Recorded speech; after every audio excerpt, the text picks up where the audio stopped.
termes de marché dans le monde entier, aujourd'hui, l'IA permet de créer beaucoup d'emplois. Beaucoup. Je vais parler de 100 millions d'emplois pour 2025, selon les prévisions. Mais ça peut aller au-delà, parce que l'IA aujourd'hui génère des emplois, comme je vous ai dit, pour ceux qui veulent apprendre l'IA, comme ça peut amener les uns et les autres à perdre leur poste. Et les analyses ont démontré que si l'IA fait perdre 87% d'emplois dans le monde entier, tout secteur confondu, mais elle permet de créer 97%. Et les tendances à l'auto-employabilité sont très élevées. Mais quand tu as mis l'IA, vraiment, tu as la capacité de concevoir ton projet, de l'analyser, de le formaliser, et après, ce qui te reste à faire, c'est de passer à l'action.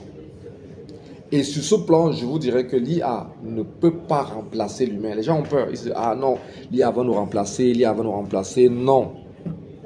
L'IA ne peut pas remplacer l'humain. Parce que ce qui fait tourner l'être humain, c'est l'IA, c'est l'instruction que l'humain lui donne. Donc l'IA ne réfléchit pas. L'IA réfléchit parce que tu lui donnes l'information.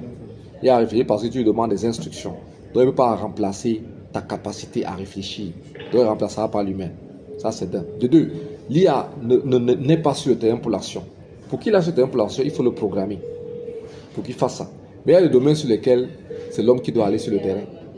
Parce qu'il y a le relationnel là, il y a l'émotionnel qui intervient. Et l'IA n'a pas d'émotion.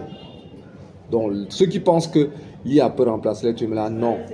Ils viennent t'accompagner à bien faire ce que tu as à faire. Et sur le monde entier, en termes d'emploi, je vous ai dit, c'est beaucoup d'emplois créés.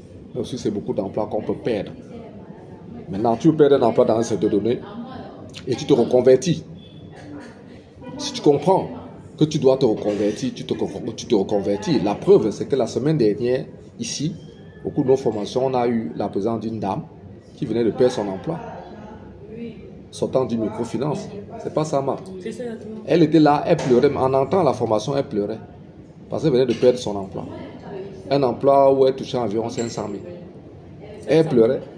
700 000. Elle pleurait parce qu'elle ne savait pas comment elle allait faire pour payer les tontines, faire ses voyages. Donc elle pleurait. Quand elle entrait ici, elle avait la tâche attachée, elle pleurait.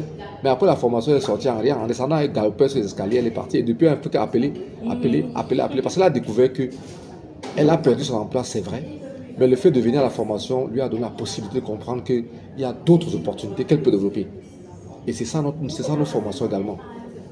Donc à partir de là, je pense qu'il y a tellement d'ouverture sur l'IA qu'on ne peut pas hésiter. Et aujourd'hui, le marché de l'IA dans le monde entier, en termes d'investissement, c'est environ 500 milliards de dollars.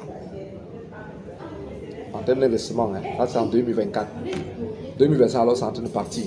Les prévisions ont démontré que cet investissement va atteindre 2000 milliards de dollars en 2030. Donc le marché est en croissance. Voilà.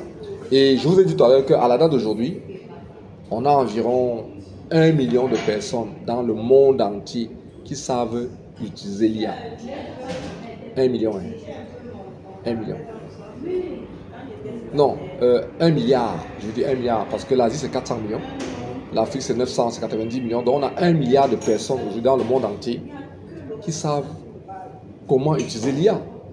Donc je comprends qu'il y a encore de l'espace. Il y a de l'espace. Donc on demande aux gens de ne pas avoir peur de venir se former parce que le marché est là. Le marché existe. Chacun peut faire ce qu'il veut du marché de l'IA. Ce qui est déplorable dedans, c'est que c'est notre continent qui a la traîne.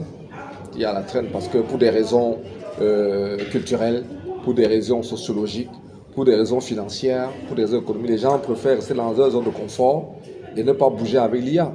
Mais s'ils ne bougent pas, l'IA va les obliger à bouger. Et l'un des secteurs aujourd'hui qui capte beaucoup plus l'attention en matière d'IA, c'est le secteur des services. Vous êtes dans la logistique, vous êtes dans la formation, donc vous êtes dans les services, et que vous êtes concerné par l'utilisation de l'IA. Ça, c'est l'un des secteurs pivots. Le second secteur, c'est le secteur des opérations. Donc, tous ceux qui sont dans les opérations, que ce soit transport, maritime, supply chain, ils ont besoin de se former en matière d'IA. Et le troisième secteur, c'est le marketing et la vente. Donc, tous les opérateurs, les acteurs du domaine marketing-vente doivent se former à l'intelligence artificielle. Absolument. Pourquoi?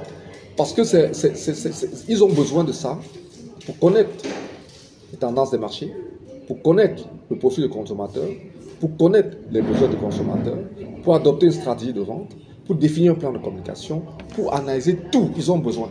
Donc ceux qui sont dans le marketing, la vente, s'ils sont dans leur bureau, ils disent que non, ça va, ça veut dire qu'ils sont hors jeu. Ils vont bouger leur fessier et venir apprendre. Parce qu'avec ça, ils sont plus violents.